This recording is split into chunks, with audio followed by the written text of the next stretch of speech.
Bonjour à tous, question qui fâche aujourd'hui, la compétition, la concurrence. Jeune entrepreneur, auto-entrepreneur, entrepreneur aguerri ou bien start-upper, pourquoi passez-vous votre temps à épier la concurrence? Et si vos concurrents faisaient fausse route? Allez, on en parle, à tout de suite.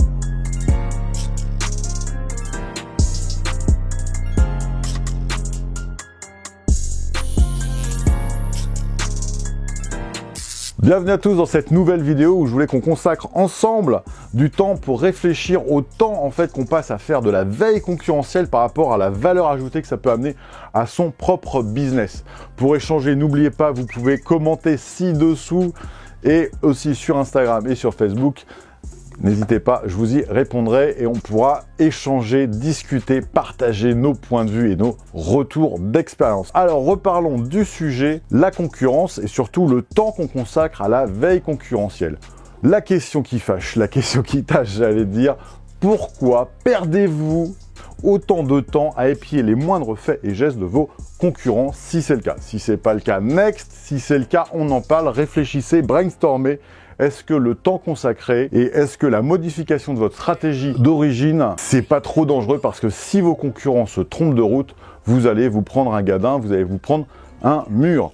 Il y a plusieurs de success stories que vous connaissez qui ont pu naître tout simplement parce que les entrepreneurs à l'origine de ces sociétés, de ces succès mondiaux, n'ont tout simplement pas regardé la concurrence au niveau du mindset, au niveau de leur esprit, de leur vision, surtout la vision qu'ils avaient du marché et de leurs clients et des besoins à venir, les besoins futurs. Ils ont créé des besoins.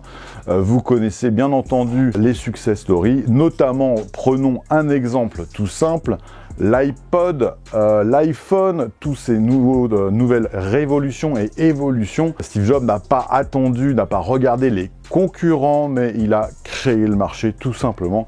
Et ça, vous le savez. Alors, pour revenir sur le cœur du truc, est-ce que vous avez un problème de déficit? Est-ce que vous avez un déficit d'innovation? La réponse est non. Vous n'avez pas créé une entreprise pour passer votre vie à scruter ce que fait le ou les concurrents. Non, pas du tout. Vous êtes là pour bâtir une entreprise avec votre propre ADN, pour emmener vos collaborateurs dans la direction que vous pensez être la plus juste.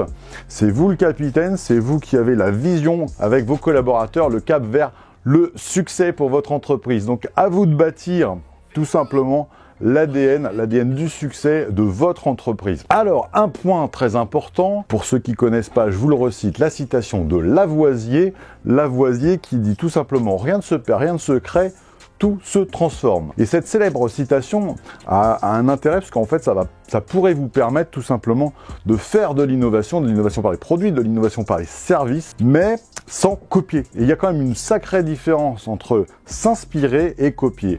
Et moi je suis un très grand partisan de Lavoisier et je vous invite à le faire, mais à vous inspirer très fortement, mais surtout pour avoir un gros succès, surtout pas dans votre domaine. Donc il faut aller s'inspirer, piocher des idées par-ci, par-là, dans des domaines qui n'ont absolument rien à voir avec le vôtre concrètement, et aller voir les évolutions, les révolutions. Il y a tout un tas d'évolutions, de mutations dans le domaine des usages, c'est ça qui va apporter la richesse. Et si vous allez récupérer des briques par-ci, par-là, vous allez créer votre ADN d'entreprise unique, bien entendu, qui fera la success story de votre entreprise.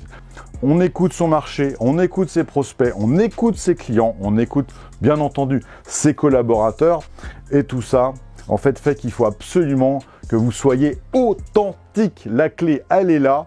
Donc ne perdez plus de temps à regarder ce que font les concurrents, parce que si le ou les concurrents vont droit dans le mur et que vous ne le savez pas et que vous êtes en train peut-être sans le savoir de les doubler, c'est-à-dire d'enclencher une vitesse supérieure par rapport à ce qu'ils étaient en prenant des orientations stratégiques, notamment dans le domaine de la production, des choses comme ça, et que vous cherchez à les doubler en les copiant strictement, une copie stricte, ben peut-être qu'en fait le mur il est juste devant vous et que sans le savoir vous allez vous engouffrer tout simplement dans le ravin.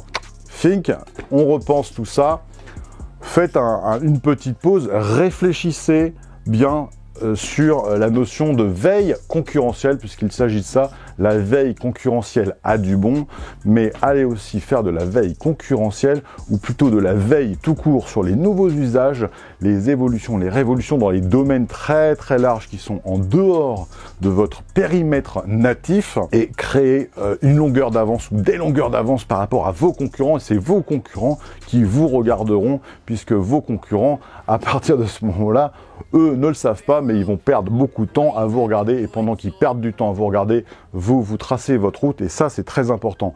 Donc le maître mot, 2 mots, ça tient en 2 mots, soyez authentique. Allez, bon business, bonne semaine à tous, bye bye.